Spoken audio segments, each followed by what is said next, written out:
Kabar bahagia datang dari Aura Kasih yang merupakan aktris yang sangat populer.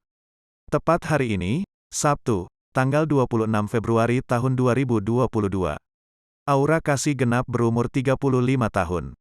Pada ulang tahunnya kali ini begitu istimewa, lantaran banyak teman-teman artis yang mengucapkan doa untuk dirinya. Pada unggahan terbarunya di media sosial, Aura Kasih menyampaikan bahwa dirinya berulang tahun. Hal itu diketahui lewat pantauan tribunstyle.com di Instagram @aurakasih, Sabtu, tanggal 26 Februari tahun 2022. Dalam unggahan tersebut Aura Kasih begitu bahagia lantaran hari ini usianya 35 tahun. Terlihat ada kue dengan banyak lilin di depan Aura Kasih, dan terdapat hiasan balon-balon di belakangnya.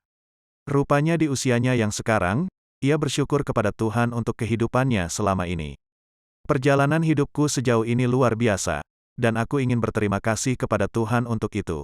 Keberadaanku hidup dan sehat hari ini adalah hasil dari Tuhan yang Maha Kuasa. Aku akan selamanya berterima kasih kepadamu, tulis Aura Kasih melalui akun pribadinya tersebut. Dengan bertambahnya usia, dirinya berharap semoga menjadi pribadi yang lebih baik.